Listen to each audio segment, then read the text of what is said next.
Nah, ini konsep dari Allah tentang penjagaan Al-Quran, karena dia yang mewahyukan.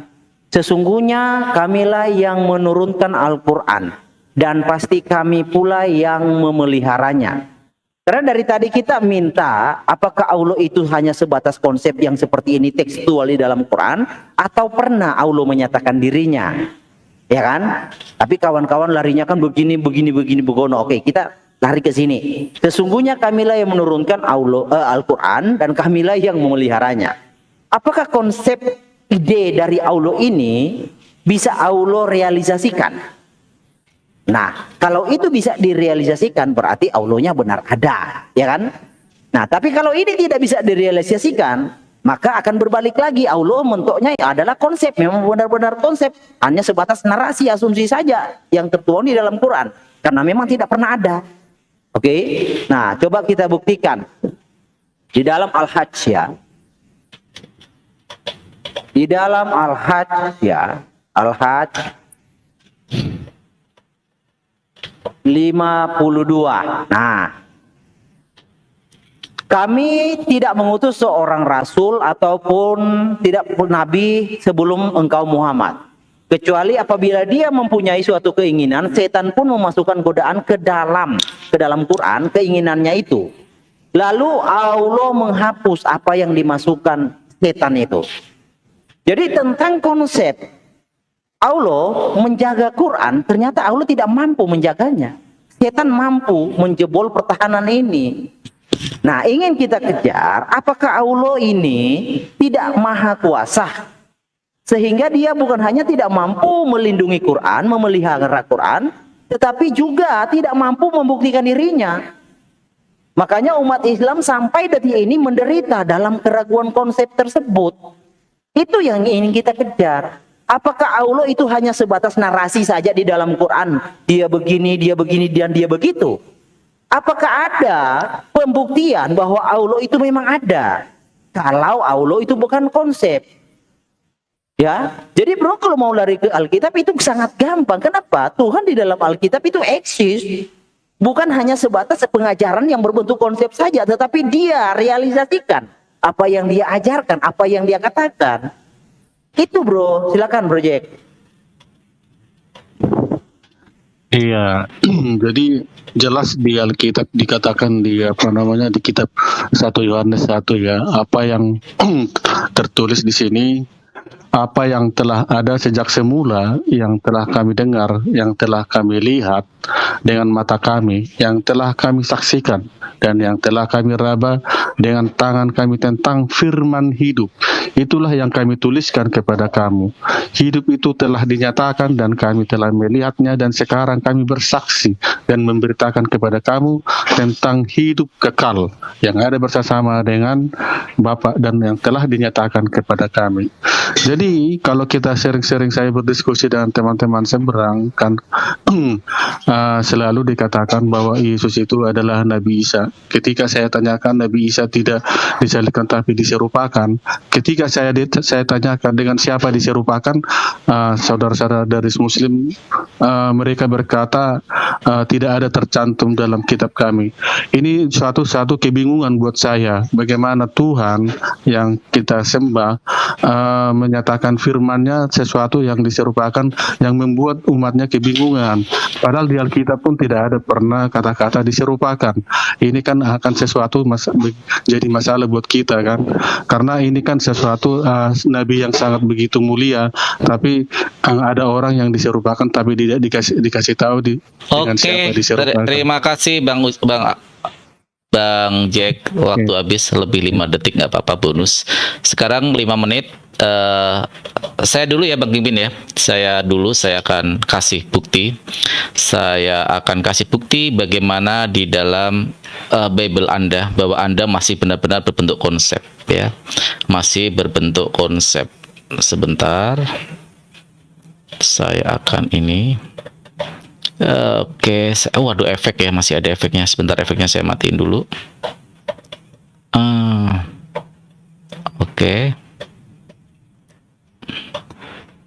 Oke, saya buka kamera. Bentar ya dia, waktunya belum saya nyalain ya dia, sabar ya. Oke, saya balik kameranya. Efeknya saya hilangkan dulu. Saya takut nge-lag ini. Sabar ya dia.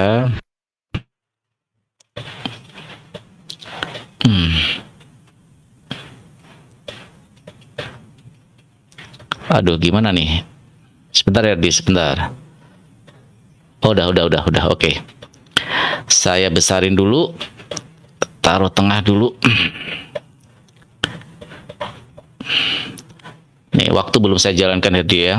Ya, adil saya jalankan dulu sekarang. Nah, saya jalankan ya.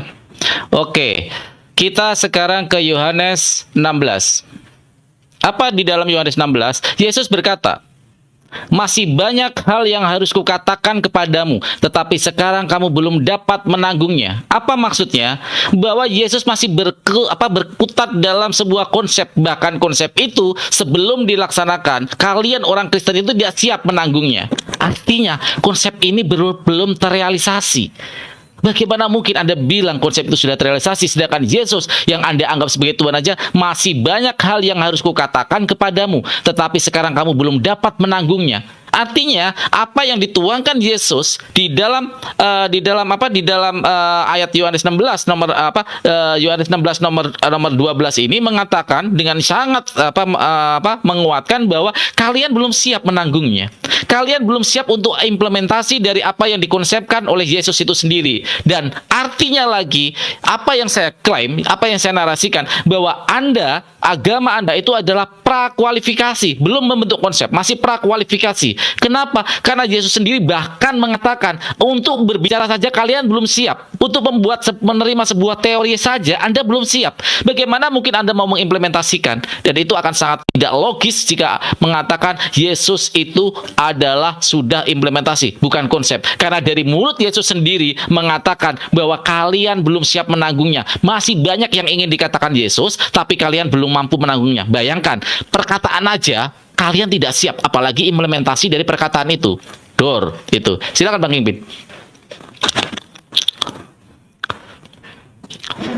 Iya, di Yohanes 8 juga bilang, kamu tidak mengerti perkataanku, gitu. Ini kepada siapa sih? Kepada semuanya, termasuk orang-orang terdekatnya, gitu kan. Filipus sudah selesai sekian lama kau ikut aku, kamu masih mau tanya juga tentang Bapak ini. Berarti murid-muridnya pun, ke-12-nya, kalaupun itu yang dianggap yang menulis gospel, itu tidak tahu gitu tentang yang produk finalnya tuh seperti apa gitu kan. Makanya kemarin disambung di Yohanes 16 itu gitu kan, dia akan meminta kepada Bapa supaya akan ada parakletos lain yang seperti dirinya, dia akan menyertaimu selama-lamanya gitu, yang mengajarkan kebenaran. Nah, sebelum ini terjadi, apa yang terjadi? Bahwa kemudian itu timbullah sosok-sosok orang itu yang mengklaim ajaran ini menurut pendapat dia gitu, menurut otak dia gitu, sehingga timbullah konsep-konsep yang kemudian tuh saling bunuh-bunuhan. Misalnya ketika Irenaeus menuliskan Adversus Heresis, ketika Tertullian menuliskan Adversus Praxeas, kemudian ketika ada pertemuan untuk menentukan seperti apa sih gitu kan, Athanasius yang akhirnya menang gitu, dia bilang apa, sepenuhnya Tuhan, sepenuhnya manusia. Jadi sampai sekarang pun itu akan lagi timbul pemahaman yang sebenarnya itu nggak berasal dari sumbernya. Karena yang tadi saya bilang itu di Yohanes 8 itu, kamu nggak mengerti perkataanku gitu, belum selesai gitu. Nah, makanya kemudian tuh timbullah banyak tuh aliran-aliran lah, denom atau apalah, saya nggak ngerti lah gitu kan, yang masing-masing tuh mempertahankan dan masing-masing tuh merasa benar gitu. Ketika paham ini mencoba memasukkan sesuatu yang sebenarnya bukan Tuhan, dan dia sendiri mengaku kalau dia itu bertuhan, kemudian dicobalah dimasukkan dia itu ke dalam satu yang ilahi, inilah berantakannya gitu. Jadi kalau dibilang konsep juga sebenarnya bukan konsep gitu, masih istilah itu masih coret-coretan yang nggak tahu mau arahnya kemana gitu. Udah gitu aja, terima kasih. Masih ada 1 menit, silakan Bang Neflos kalau ada yang mau ditambahkan. Bang Neflos. Oh, jeda ya. Saya masih matiin dulu waktunya. Pak Neflos, masih ada mau disampaikan? Masih 1 menit. Ya, lanjut dulu abangku. Saya penasaran dulu, saya mau lihat dulu apanya bangunan narasi Oke, dari mereka berdua. Oke, saya lanjutkan lagi, Hedi, bahwa apa yang ada di dalam Al-Qur'anul Karim seperti di dalam penciptaan alam semesta, maka di sana ada bentuk dari kekuasaan Allah Subhanahu wa taala.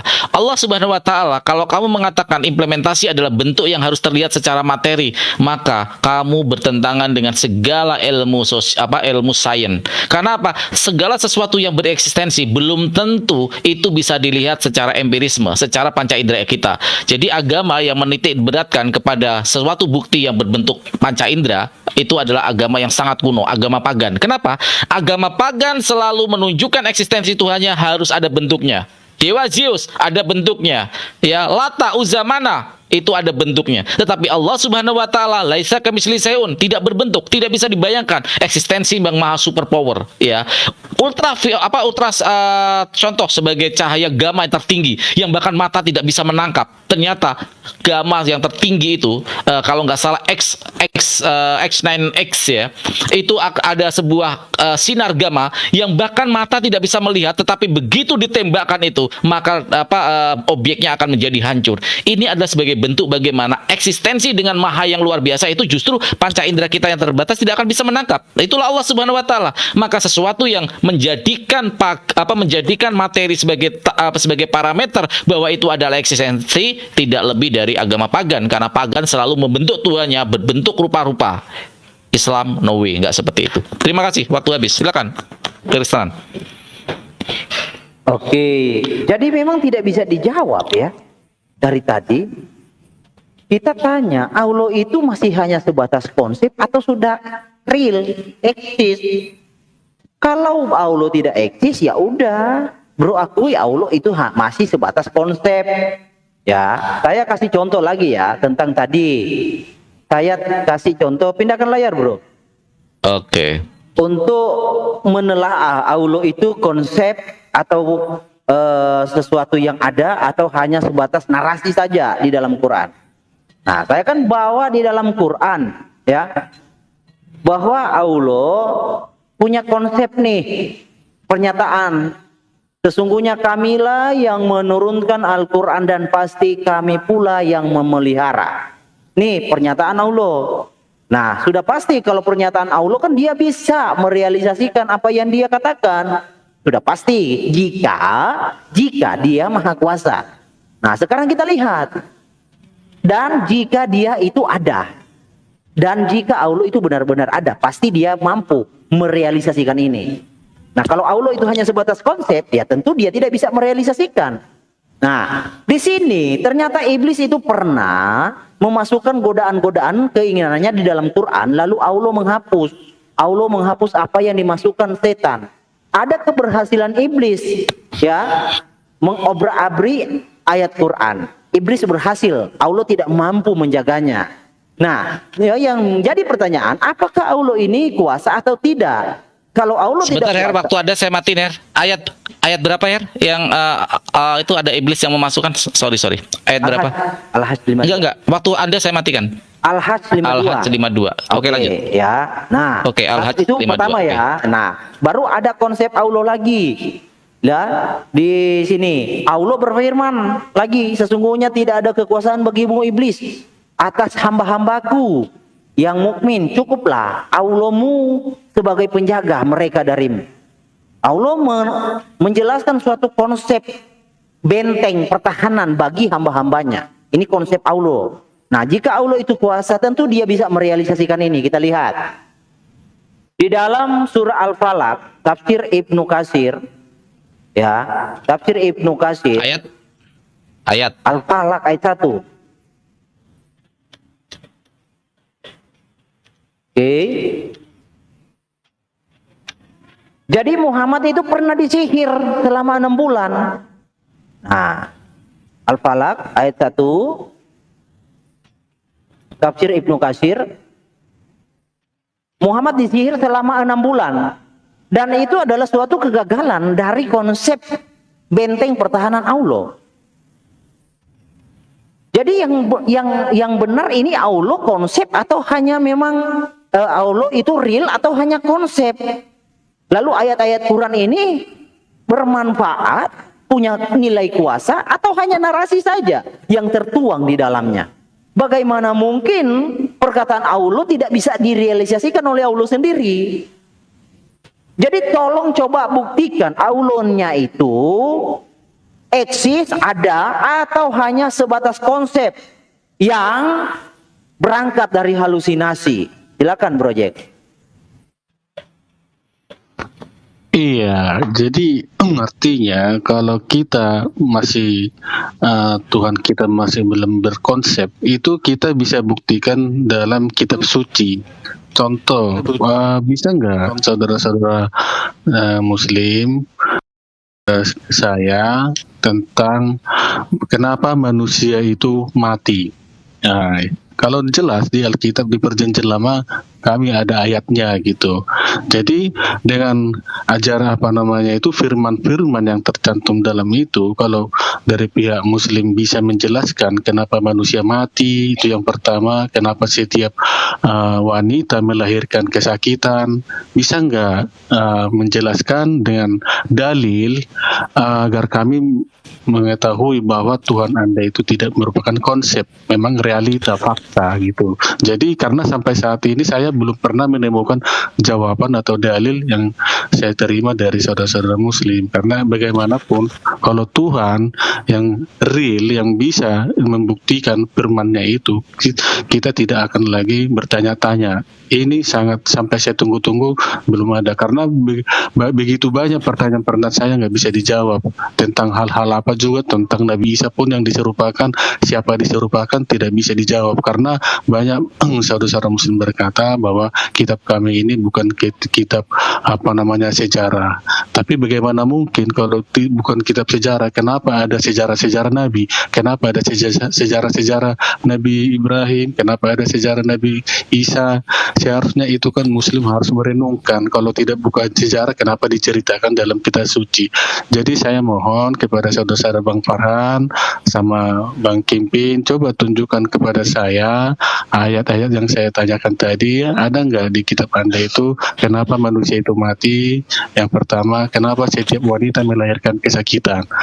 Tolong ditunjukkan ke saya untuk membuktikan, karena bahwa Tuhan itu bukan konsep, karena semua dalam Alkitab itu semua dijelaskan alasannya apa, kenapa ini terjadi semua, dan masalah penciptaan pun kami belum bertanya, masih meluruskan itu. Tolong itu aja. Kalau masih ada waktunya, silakan Bang Malikin. Ya, saya tambahkan ya, ini yang tadi Muhammad disihir ya, di dalam Al-Falaq ayat 4 tafsir Ibnu Katsir. Lalu mereka menyihir Nabi. Nah, beliau tinggal selama 6 bulan. Jadi selama 6 bulan seakan-akan mendatangi istrinya, padahal kenyataannya tidak. Jadi selama 6 bulan Muhammad itu disihir. Itu kesaksian dari ini. Waktu habis. Aduh. Herdi, waktu habis. Oke, silakan Bang Nevos dulu kalau ada yang mau disampaikan, silakan. Iya, boleh. Ini ya. Saya himbau ya untuk Bro Jack dengan Malikil, kalian tuntaskan dulu sebenarnya persepsi kalian tentang konsep. Saya yakin interpretasi kalian terhadap konsep itu masih belum matang. Jujur saja ya, tadi kita sudah sepakati konsep itu merupakan satu abstraksi, bukan ide, tapi abstraksi dari sebuah ide atau gagasan. Bahkan ketika berbicara soal Yesus Kristus itu berada dalam satu konsepsi dualitas. Itu jelas. Keberadaan terhadap dua hal yang saling berkaitan antara satu dengan yang lain, ya. Jadi pertanyaannya itu apakah Allah itu berada dalam konsep itu? Bukan itu berarti pertanyaannya. Berarti kalian mempertanyakan apakah Allah itu eksis atau tidak, bukan berada pada konsep atau tidak, begitu. Konsep atau realitas itu kalian bedakan dulu, ya. Jadi kalau bahas konsep nanti, bagaimana misalnya hal-hal yang transcendence kita dudukkan dalam konsep sinkronis, mungkin barangkali, atau mungkin konsep diakronis, atau mungkin konsep transdualitas, atau mungkin beberapa konsep pola keterjangkauan, algoritma morfologis, ketargetan keruangan, nilai guna, interdependensi, evaluatif, kognitif, dan banyak lagi istilah-istilah konsep. Kalian mau membahas konsepsi dalam persepsi apa dulu, begitu ya. Bahkan ketika kita bicara soal waktu, apakah waktu itu betul-betul ada? Dia ada dalam konsep.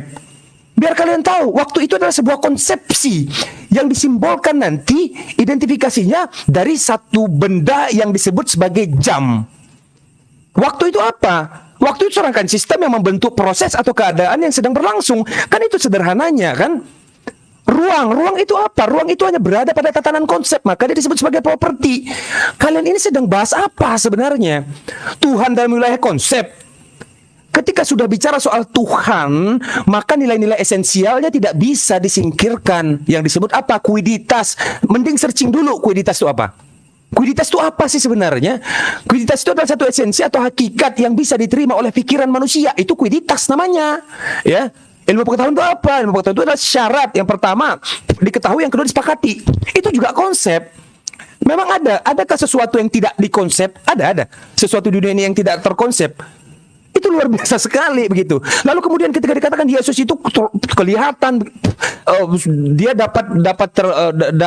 dia bisa disentuh oleh hal-hal yang bersifat indrawi. Itu bukan konsep, nak.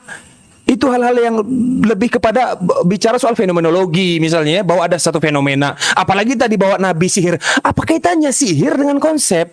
Itu berbeda. Ya. Peristiwa-peristiwa seperti itu bukan konsep namanya.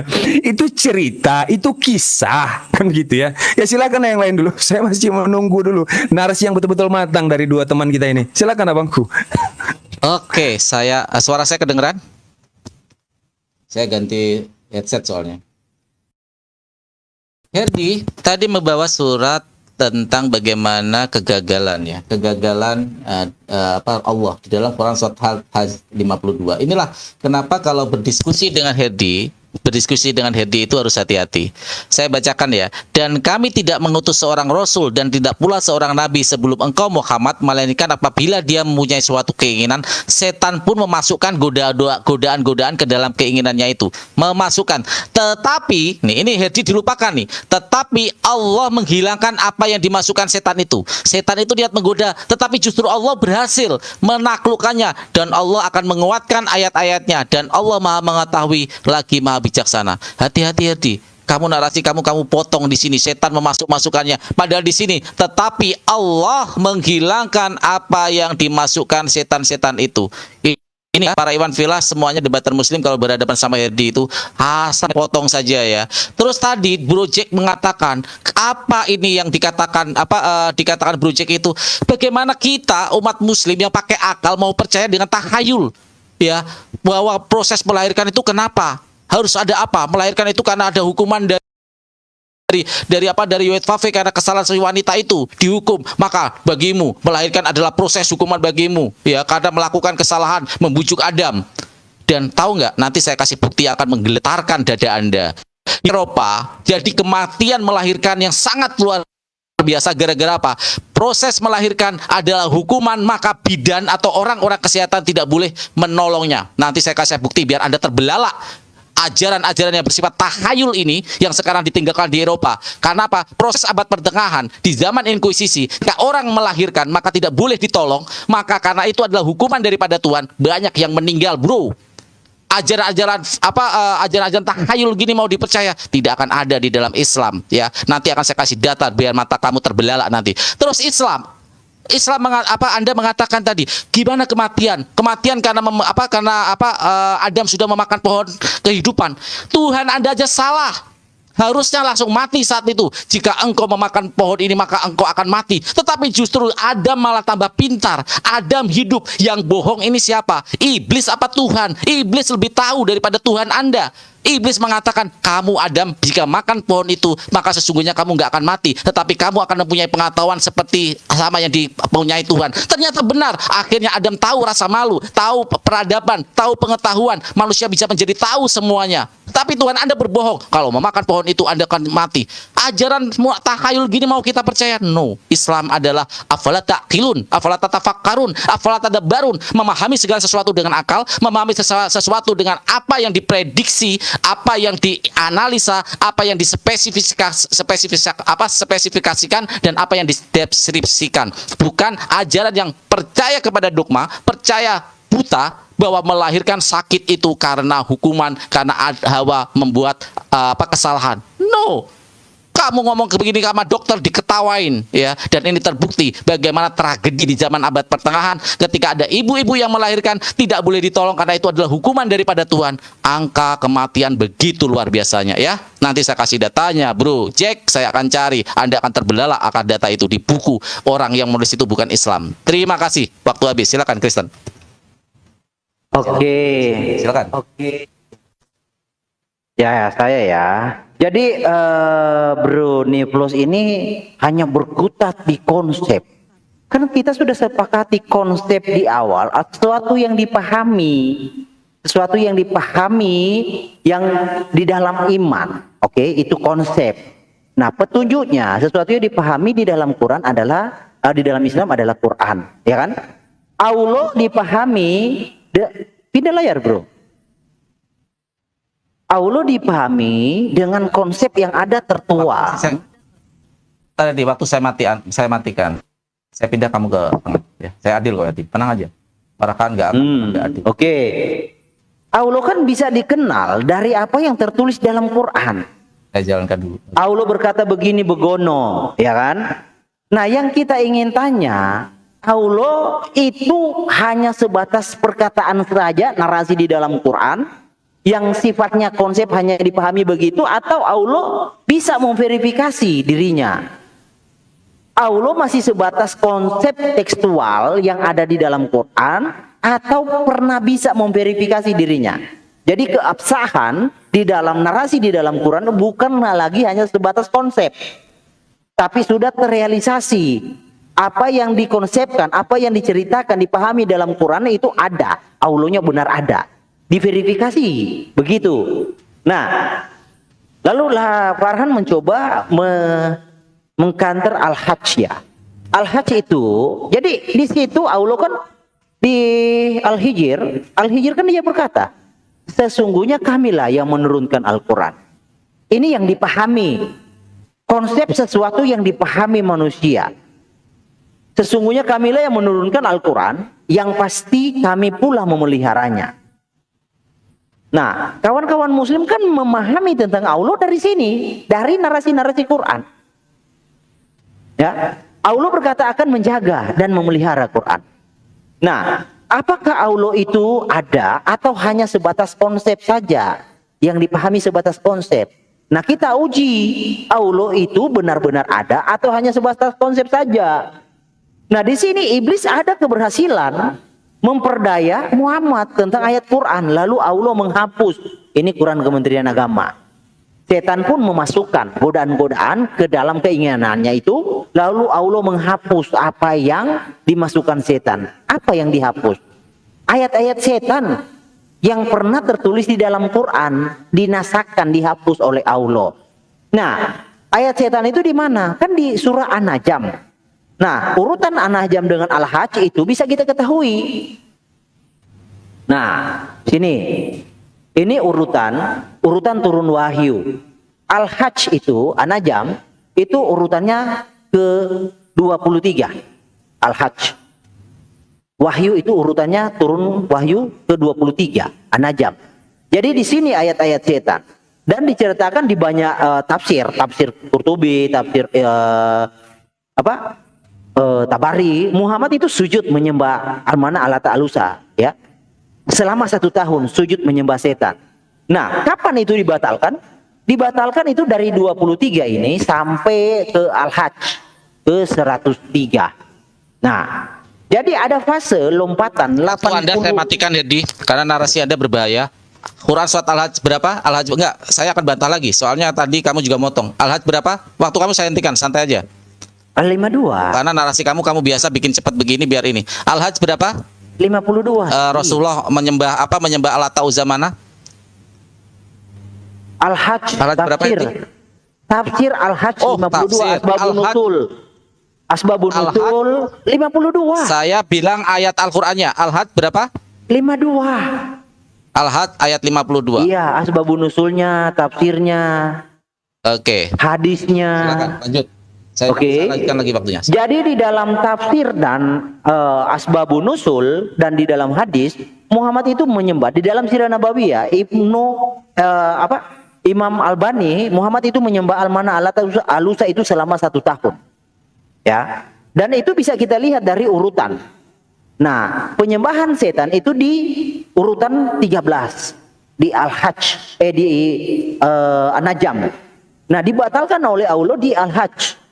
Jadi ada fase lompatan 80 surah jaraknya dari 13 sampai ke 103. Dari 23 ke 103 ada 80 surah. Nah, di fase itulah Muhammad menyembah Alat Al-Uzza. Bahkan Muhammad berkata dengan tegas bahwa Al-Mana Alat Al-Uzza itu adalah garanik yang syafaatnya diharapkan. Lalu Muhammad sujud kepada Al-Mana Alat Al-Uzza. Nah, ini kan membuktikan bahwa memang apa yang dikatakan oleh Allah tidak bisa Allah verifikasi, tidak bisa Allah nyatakan keabsahan kebenarannya narasi ini. Nah, ingin yang kita tanya, kawan-kawan muslim ini, Allahnya ini masih mentok di dalam konsep pemikiran kalian atau sudah pernah ada historinya, ada jejaknya, ada eksisnya, ada eksistensinya kagak? Kalau kagak ada ya udah kita sudahi. Memang kita sedang diskusi tentang halusinasi dan sesuatu yang realita. Begitu, silakan Project. Iya, tadi saya sangat sayangkan itu ya, Bang Farhan tadi dia hanya mengutip-ngutip dari cuma asumsi-asumsi sendiri. Yang saya minta tadi itu kan dari kitab sucinya ada enggak gitu kan? Karena kita kan udah jelas di Kejadian itu kan, udah Tuhan kan udah berfirman. Jadi kita harus berdasarkan kitab suci, jangan hanya berdasarkan asumsi. Jadi saya sayangkan tadi Bang Farhan. Saya pikir dia mau menunjukkan ke saya itu ayatnya di mana tertulis itu yang saya tanyakan gitu loh. Terus Bang Neflos juga hanya dia memutar-mutar bermain di kata-kata aja saya lihat tadi. Jadi ya kepala kesepakatan kita itu kan untuk membuktikan mana Tuhan yang hanya konsep dan mana Tuhan yang sudah real gitu loh, Bang Neflos. Jadi artinya kami kan udah terbukti Tuhan Yesus datang, firman Allah itu menjadi manusia untuk menebus manusia itu dari kebinasaan. Jadi Tuhan Yesus pun sudah semua udah dibuktikan gitu loh. Jadi nggak ada lagi dalam pengikut Kristus keraguan-raguan gitu loh, karena semuanya udah jelas bahwa Yesus kan adalah jalan dan kebenaran dan hidup. Jadi semuanya udah yang percaya kepada Yesus akan diselamatkan gitu loh, Bang Neflos. Jadi artinya kita ini kan hanya berdiskusi tentang Tuhan mana yang konsep dan Tuhan mana yang benar-benar terbukti gitu loh. Jadi bukan hanya konsep lagi, semua sudah jelas gitu. Silakan Bang Malikil kalau mau dilanjutkan. Oke, saya lanjutkan ya tentang Muhammad itu menyembah Al-Mana Al-Uzza ya. Bisa di pause sedikit bro? Oke, saya pause sebentar. Oke. Bentar. Dan saya akan buktikan Muhammad itu menyembah setan selama 1 tahun ya. Nih. Oke, dia Muhammad itu sujud, ini banyak sih. Ya, jadi selama 1 tahun itu Muhammad menyembah setan. Sujud dalam hadis, bentar ya. Alat Al-Uzza. Oke. Setan mengucapkan lisannya garanik, syafaat. Oke, meluncurkan lisannya dan di sana usah. Ini Muhammad SAW lalu membaca surah An-Najm. Jadi penyembahan setan itu ada di An-Najm. Kita sudah lihat tadi. Habis waktu ya, Di. Sorry. Waduh. Ya, emang Biarkan saya selesai baca ini, bro. Oke, saya kasih Oke, kesempatan. ya, selesai baca ini. Sebenarnya udah habis, Jadi tapi penyembahan di Anajam yang kita sudah lihat tadi urutannya 23 dibatalkan itu di Al-Hajj urutannya 103. Hingga ketika beliau sampai pada ayat yang Quranik ini, maka apakah patut kami hai orang-orang musyrik menganggap Alata, Alusa dan Amanah yang ketiga yang paling terkemudian? An-Najm 53. Kemudian setan melontarkan perkataan lisan beliau. Itulah Quranik yang tinggi. Jadi Almana, Alata, Alusa itu adalah Quranik. Ya Nama sudahlah, berhala. sudah saya kira lah. Bentar dulu. Sudah, bro. habis ya. Bentar dulu, bentar dulu. bonus 30 detik. Bukan, saya bacakan bahwa Muhammad sujud, selesai membacanya beliau sujud. Jadi waktu Anda habis. Oke, silakan. Kita sepakat 5 menit 5 menit. Bahkan Anda saya kasih bonus dulu ya. Silakan Bang Nevlos. Iya, jadi gini, betul prediksi saya tadi bahwa sebenarnya mereka itu mau bicara pada tingkatan eksis or non eksis, kan begitu ya. Seharusnya bukan pertanyaannya bahwa Tuhan di dalam Islam itu berada pada tatanan konsep atau realitas. Itu pertanyaan yang salah. Kenapa? Kalaupun memang mau dipaksakan ya bentuk realitas eksistensi Tuhan itu, bahkan dia melampaui konsep. Buktinya di mana? Al-Quranul Karim. Silahkan itu lakukan. Silahkan preteli itu Al-Quran itu. Itu bentuk nyata yang bisa diindrakan bahkan. Kan begitu. Tapi kalau misalnya hanya bicara soal konsep satu abstraksi atau satu ide, lalu menempatkan Tuhan, eksisnya Tuhan membatalkan satu konsep, itu luar biasa sekali. Saya tanya dan mohon jawab pertanyaan saya. Ya ini ya pertanyaan saya. Waktu, ruang, energi, ini tiga ini aja ya. Ini berada pada tatanan konsep atau realitas. Kalau memang realitas, buktikan bahwa tiga ini ada. Waktu, ruang, dan energi. Buktikan kalau tiga-tiga ini ada. Saya yakin Anda harus hati-hati menjawabnya. Pasti kewalahan Anda menjawab pertanyaan ini. Nah, lalu kemudian misalnya dikatakan bahwa Tuhan kami tidak berada pada tingkatan lagi, dia wujud kelihatan, kan begitu. Baik, maka dia harus memenuhi syarat-syarat konsepsi yang telah dibatalkan. Apa konsepsi tentang Tuhan? Jelas konsepsi tentang Tuhan yang kita pahami. Tuhan itu memiliki syarat sehingga dia layak disebut sebagai Tuhan. Konsepnya ya, itu konsep ketuhanan. Pertama, dia pencipta, dia bisa menciptakan segala sesuatu dari ketiadaan. Yang kedua, dia tidak bergantung terhadap apapun. Lalu ketika ada wujud manusia yang berambut panjang ini, seolah-olah dia mewujudkan konsepsi di masa lalu. Faktanya mana? Bahwa manusia ini pernah menciptakan sesuatu dari ketiadaan yang katanya dahulu dia dikonsepkan sebagai Tuhan. Lalu dibuktikan wujud manusianya ada. Mana? Buktinya dia tewas juga ujung-ujungnya. Jadi hanya sebatas manusia. Begitu ya. Kalau bicara soal miracle, bukan hanya dia yang punya miracle. Kan begitu. Kitab suci itu juga banyak sekali hal-hal yang bersifat utopis, harapan. Di masa mendatang kita belum tahu, belum tiba. Dan kalian jangan munafik, jangan berdusta, jangan hipokrit. Alkitab juga banyak hal-hal yang utopis. Utopia, belum sampai. Begitu loh. Yesus belum datang kedua kali. Berarti dia konsep dong saat ini. Dia belum datang tuh kedua kali. Tapi narasinya ada tuh. Kan dia akan datang kedua kali. Mana? Berarti dia hanya sebatas konsep. Bapak bagaimana Bapak? Tidak ada yang pernah melihat dia dan mendengar suaranya pun tidak. Berarti konsep juga dong. Kan begitu ya. Jadi ditata dulu ya. Narasinya ditata dulu baik-baik. Silakan abangku. Silakan. Silakan Bang Kingpin. Bang Kingpin, silakan. Iya, ini tadi kan kita kan setuju ya, ajaran mana nih yang Tuhannya itu yang konsep gitu. Ini larinya tuh ke terjagaan Al-Quran, larinya itu tentang masalah Quranik. Ini sepertinya ini nggak apa ya. Coba deh kalau kita mau ganti subjek, ganti topik, bilang dulu gitu. Nanti kita bahas gitu.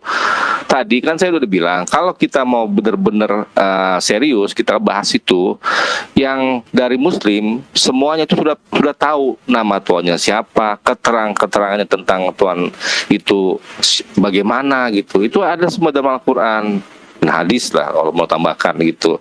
Nah tadi tuh saya pancing untuk pihak Kristen itu untuk menanggapi tentang doktrin kekristenan yang sampai sekarang itu mereka itu nggak sepakat, berarti masih dalam tahap prakonsep, belum jadi konsep malahan gitu, karena masih mempertahankan argumennya sendiri. Kenapa begitu? Karena itu asalnya dari manusia. Manusia itu pasti ada cacatnya. Berarti ajaran kekristenan ini cacat. Coba tolong tanggapi dulu yang itulah gitu. Kalau kita mau kitab suci, oke, saya akui lah gitu. Sebenarnya itu nggak ada yang keliru lah gitu. Tapi yang bikin kacau itu adalah orang-orang ini. Siapa itu? Mungkin bapak-bapak gereja gitu. Mungkin para teolog gitu. Itu dulu lah. Kalau kita kan mau bicara konsep. Tapi inilah saran ya buat pihak Kristen ya. Kalau kita mau ganti pembahasan, kita ganti gitu. Tapi selesaikan dulu ini. Jadi kita closing. Silakan. Bang Oke. Mas mau nambah lagi? Masih ada satu. Waktu saya bro, kita Masih ada 1 menit ya. Belum, 1 menit. Masih ada 1 menit ya.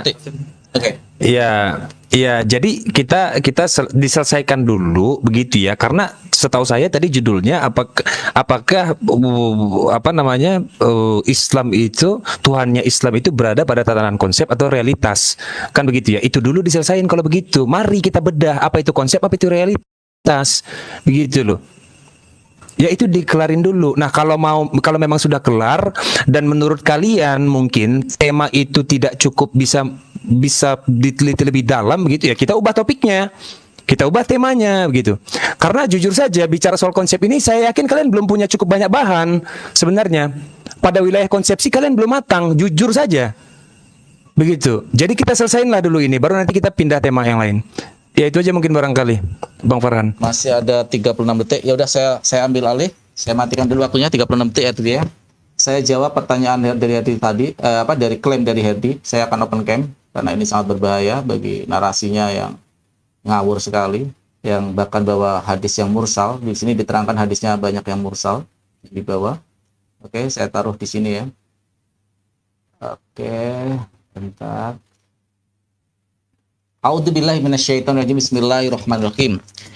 Wa ma arsalnya, dan tidak kami mengutus min qablika, dari sebelum kamu, mir rasuli, sebelum rasul, wala nabiin, seorang nabi,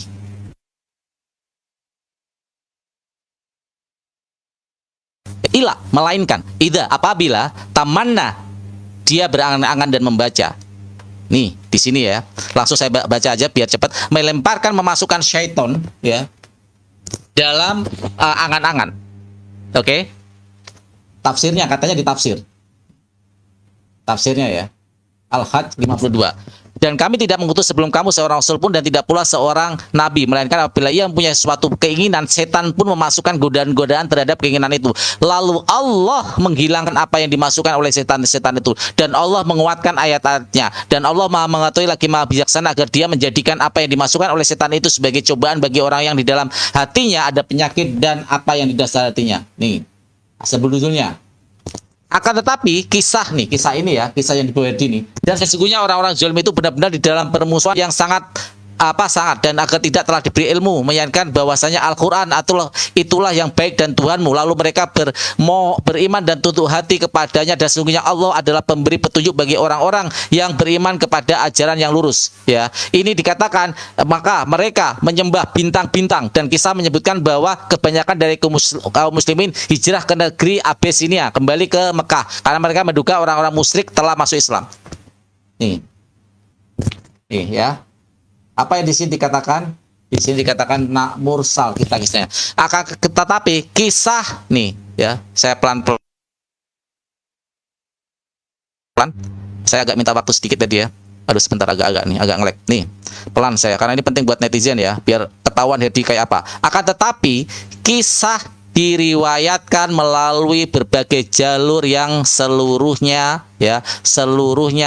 berpredikat mursal. Jadi yang dibawa Herdi, Rasulullah tadi yang dikatakan menyembah Lata Uzza Manat selama setahun, itu dari tafsirnya mursal. Inilah yang selalu dibawa Herdi.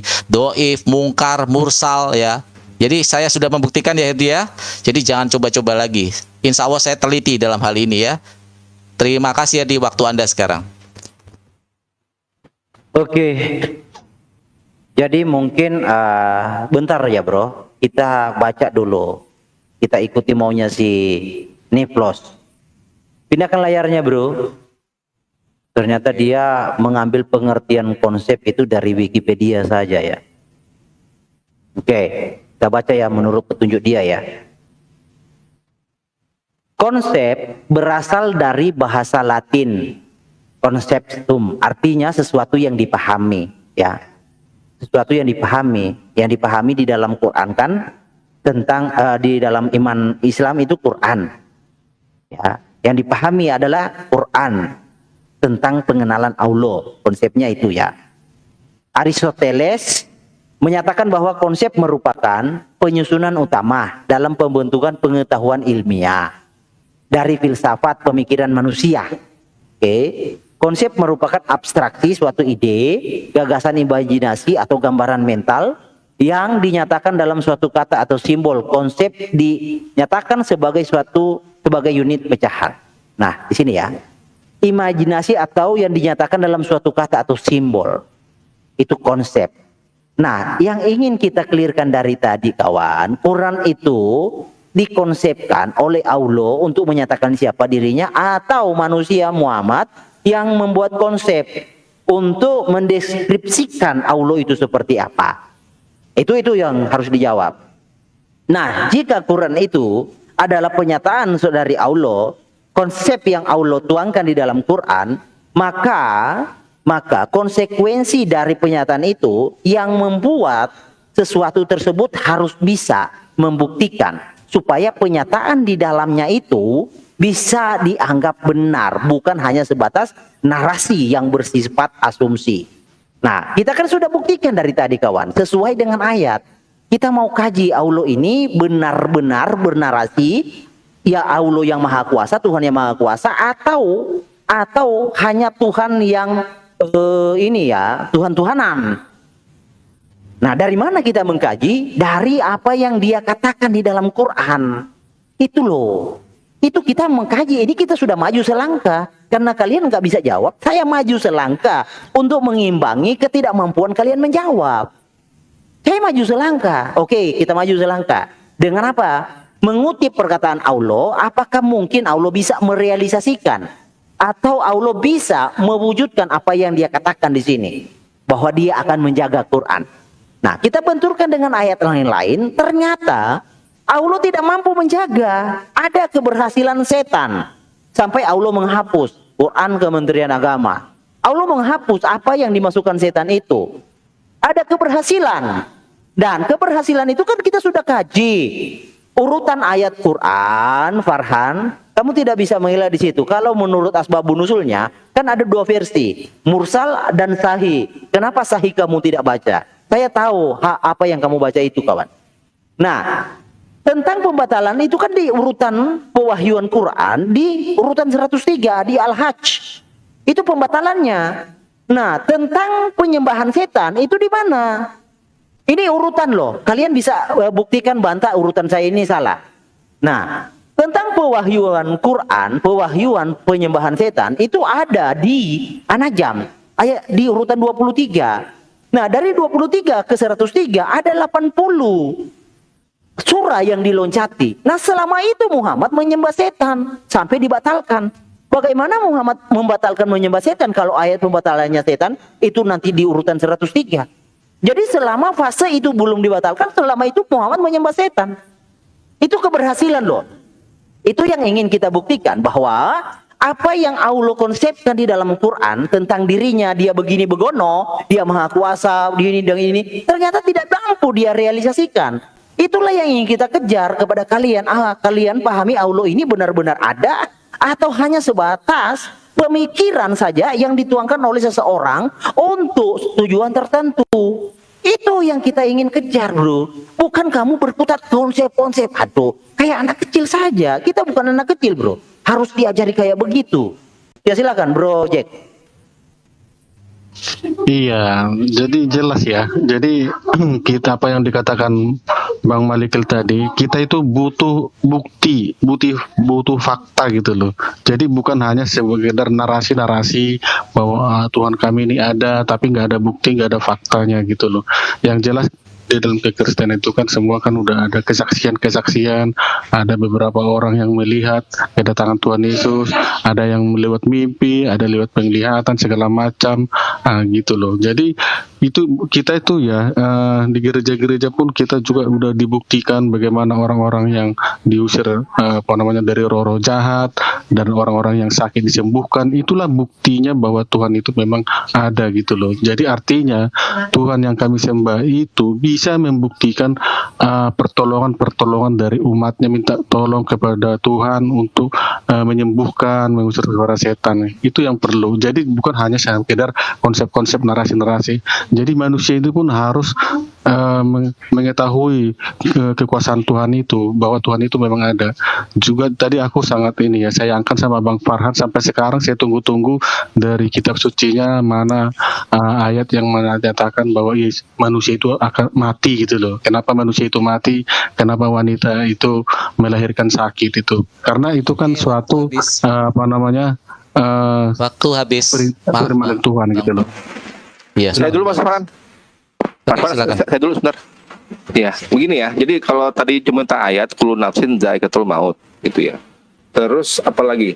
Jadi gini ya Herdi ya. Ini kita seperti itu mau beralih topik gitu tentang bagaimana tuh ayat-ayat Quran itu disusun. Gitu ya. Dan urutan dari surah itu disusun gitu. Tapi kita mesti deal dulu gitu. Ya.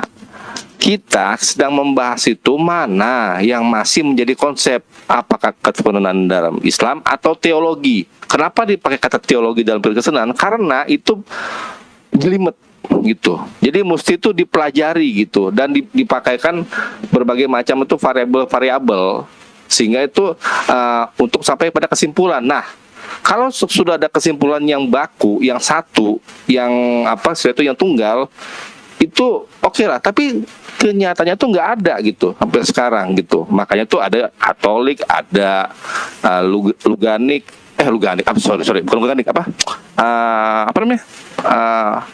Apa nih? Luganik. Apa namanya? Saya lupa namanya apa. Protestan lah. Nah ini masa agama tuh memprotes? Masa Tuhan diprotes? Bagaimana nih Herdi ini? Ini nggak jelas juga ini. Aduh ini. Oke lah, kalau kita mau bahas tentang penyusunan kitab suci, kita pilih topik baru. Ini kita closing dulu gitu. Saya menunggu kemauan dari Herdi itu untuk kita selesaikan. Yang jelas itu sebenarnya itu nggak mau menyentuh tentang sejarah doktrin kekristenan. Bagaimana tuh timbul pemahaman yang itu berdampak terhadap kebingungan dari umat Kristen itu sendiri. Terima kasih. Oke, saya sedikit ya. Saya sekali lagi ulangin, Herdi. Narasi-narasi kamu sangat luar biasa. Sudah saya jelaskan. Saya matikan dulu timernya. Sudah saya bantah bahwa Rasulullah SAW tidak pernah ya menyembah Lata, Uzza dan Manat. Itu semua adalah kisah mursal. Kenapa kamu menafikan hal itu? Ya, menafikan hal itu dan mengatakan itu sahih. Sedangkan itu cerita-cerita seperti itu dianggap mursal. Nih, saya membawa data dari tafsirnya, dari terjemahannya resmi Al-Hajj 52. Jadi saya nggak tahu apa maksud Anda gitu loh ya. Narasi-narasi kamu sangat provokatif. Saya tidak mau terpancing sebenarnya. Kalau saya mau menggunakan narasi seperti Anda, Yesus itu tidak lebih daripada iblis. Kenapa? Karena hanya iblis yang bisa bersama-sama iblis di dalam Bible Anda. Iblis selalu berteman dengan iblis dan Yesus pernah dibawa ke padang gurun oleh iblis. Sakit narasi seperti itu. Sakit nggak? Di dalam Yeremia, bagaimana ketika iblis dikatakan selalu menggoda di sana, menyesatkan di sana.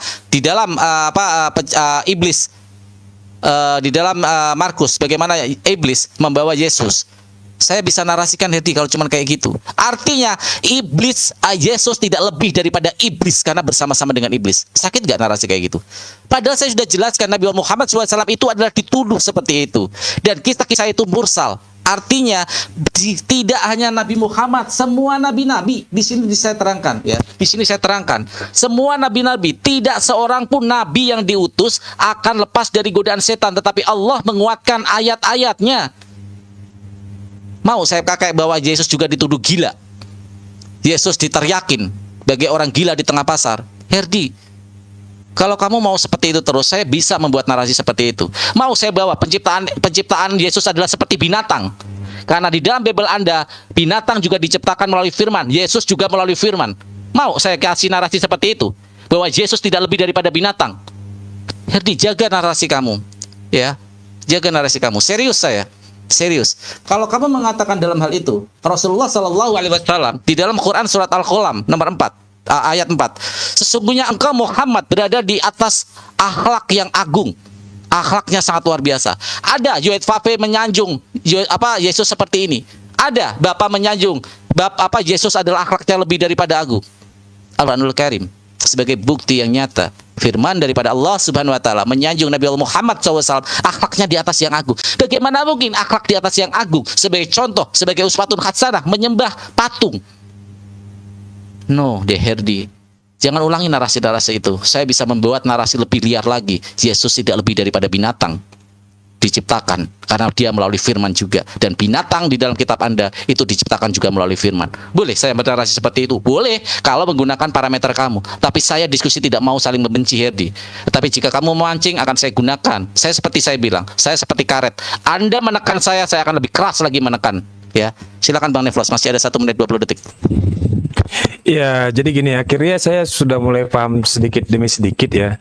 Walaupun keliru sekali itu keinginan kalian itu tidak memenuhi syarat sebenarnya. Jadi begini, kalaupun saya ikuti alur berpikir kalian ya. Misalnya di dalam Islam itu ada satu konsep ketuhanan yang nanti akan bermuara pada Al-Quranul Karim. Saya pakai konsep diakronis. Diakronis itu apa? Diakronis itu adalah satu abstraksi yang berhubungan erat dengan waktu. Ya, mari kita coba merujuk kepada dalil yang ada tertulis di dalam surah Al-Hijr ayat 9. Sesungguhnya kamilah yang menurunkan Al-Quran dan sesungguhnya kami benar-benar memeliharanya. Apakah ini hanya sebatas konsep? Mari kita lihat realitas, kenyataannya. Apakah betul-betul Al-Quran terjaga? Faktanya terjaga. Faktanya terjaga. Apakah ini hanya sebatas konsep? Sebatas konsep? Faktanya terjaga. Banyak penghafal-penghafal Al-Quran. Kan begitu ya.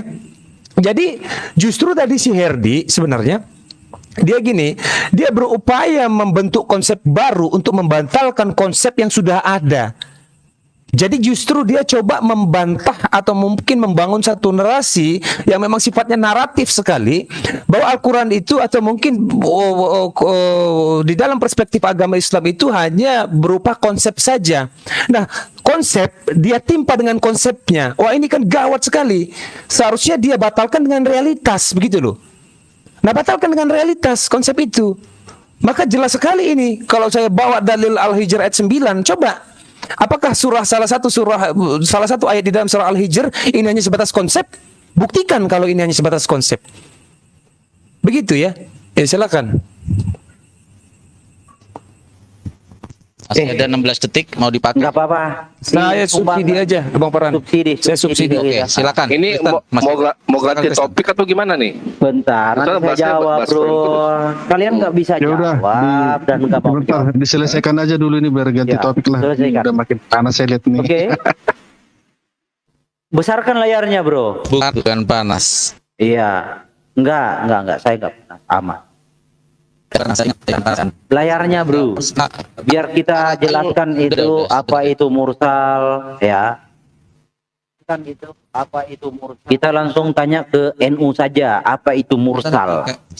Mana? Sebentar.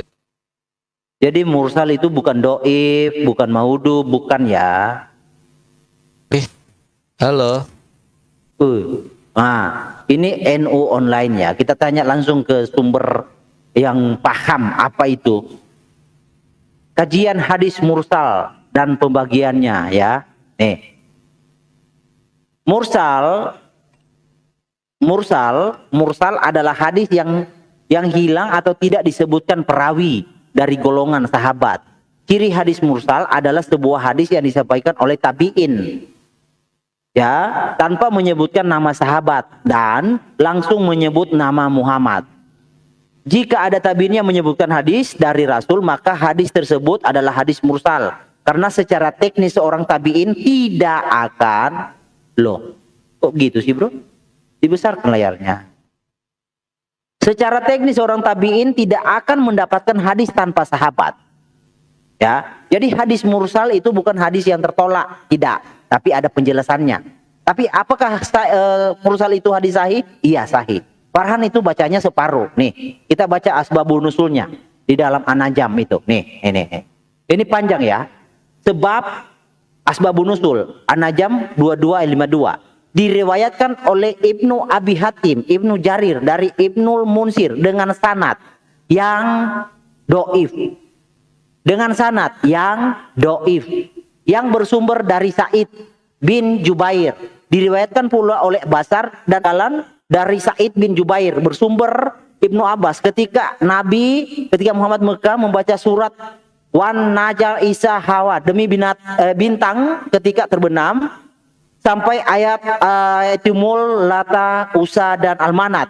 Maka artinya apakah patut kamu hai orang musyrik menganggap Alata, Alusa dan mana yang ketiga yang paling terkemudian sebagai anak-anak perempuan Allah. Setan menyelinap pada lidah Muhammad. Tilkal gariniku la wina ina syafatul latur taja. Itulah berhala-berhala yang paling mulia. Dan syafaatnya benar. Loh, kok dikecilin bro? Jangan begitulah. Bro, besarin layarnya. Tadi keluar. Suara saya ada nggak? Ada. Suara saya nggak? Itu layar saya. Putus ada. Oke. Berhala yang paling mulia syafaatnya benar-benar diharapkan. Berkatalah kaum musyrikin, berkatalah, udah diam dulu bro. Berkatalah kaum musyrikin, dia Muhammad belum pernah menyebut dan memuji Tuhan kita sebelum ini. Setelah sampai pada bacaan syadda, Muhammad sujud dan mereka mengikutinya. Jadi Muhammad sujud, maka turunlah ayat Al-Hajj 52 sebagai penegasan bahwa setan selalu berusaha membelokkan apa yang ditugaskan kepada para nabi dan rasul. Tetapi Allah melindungi dari gangguan setan. Nah, dari urutannya, dari An-Najm sampai ke Al-Hajj itu ada 80 lompatan surat. Oke, nah kita baca lagi keterangan yang dibaca oleh Farhan. Keterangan menurut Al-Basar riwayat-riwayat menyebutkan garanikul ula tidak ada yang mustahil yang sampai kepada Muhammad kecuali sanad yang ia riwayatkan. Berhubungan dengan riwayat melalui rawi yaitu Ummu bin Khalid dan ia termasuk rawi yang dapat dipercaya dan masyhur. Pendapat ini menjadi pegangan As-Suyuti. Hadis semakna diriwayatkan pula oleh Al-Bukhari bersumber dari Ibnu Abbas dengan sanad yang rawinya antara lain Waqidi diriwayatkan oleh Ibnu Murdawiyah, Abu Sali dan Ibnu Abbas. Ya, kita langsung kepada poinnya bahwa hadis itu sahih. Nah, di sini menurut Ibnu Hajar banyak sanad, Menurut Ibnu Hajar banyak sanad dalam riwayat ini menunjukkan bahwa kisah ini mempunyai sumber. Di samping itu terdapat 2 sanad yang sahih tapi mursal. Mursal tadi kita sudah jelaskan. Yang diriwayatkan Ibnu Jarir, yang satu dari As-Suri bersumber dari Abu Bakar. Jadi sanadnya itu sahih. Mursal itu bukan doif, bukan maudu. Tadi sudah kita jelaskan. Jadi Bro Farhan, saya paham. Yang kita bahas ini eksistensi, konsep. Apakah konsep itu ada atau hanya sebatas halusinasi yang belum terrealisasi? Itu yang kita bahas. Dari apa yang saya bawakan bahwa Allah akan menjaga Quran, tentu kalau dia itu ada, dia itu bukan hanya sebatas konsep, tentu dia bisa merealisasikan ucapannya ini dengan menjaga Quran dari intervensi setan. Nah, kalau setan itu berhasil pernah menghapus, lalu terjadi, ini jangan diganggu bro suaranya. Enggak. Ya, kalau setan itu pernah berhasil, artinya penjagaan Allah tidak seperti yang kawan-kawan harapkan. Jadi ada keberhasilan setan menerobos pertahanan Allah. Nah, itu yang menjadi perbincangan kita. Nah, jika Allahnya itu memang hanya sebatas konsep atau narasi yang ada di dalam Quran, jelas dia tidak mampu menjaga. Jelas Allah tidak mampu merealisasikan perkataannya ini karena dia hanya sebatas konsep. Makanya ada butuh waktu 1 tahun. Di sini 1 tahunnya. Nih. Kita kasih lihat nih. Nih, Muhammad dengan syarat engkau telah mencela Tuhan, Tuhan kami, dan tidak menyebutkan Tuhan kami yang buruk. Jika engkau tidak mau, maka kami tawarkan satu jalan keluar lagi untukmu, yaitu jalan perdamaian. Muhammad bertanya, perdamaian seperti apa? Mereka menjawab, engkau menyembah Tuhan kami selama setahun, yaitu Lata Usa, dan kami akan menyembah Tuhanmu selama setahun. Dan Muhammad jelas menyembah. Ini tertulis di mana di sini? Nih, ini tertulis di sini, nih. Sirah Nabawiyah, Muhammad Nasiruddin Al-Albani, Sirah Nabawiyah, Ibnu Katsir seleksi Sirah Nabawiyah hadis. Nih, C. Albani, silakan bro cek. Iya, jadi memang harus ada data-data ya, bukti-bukti. Jadi jelas di Alkitab itu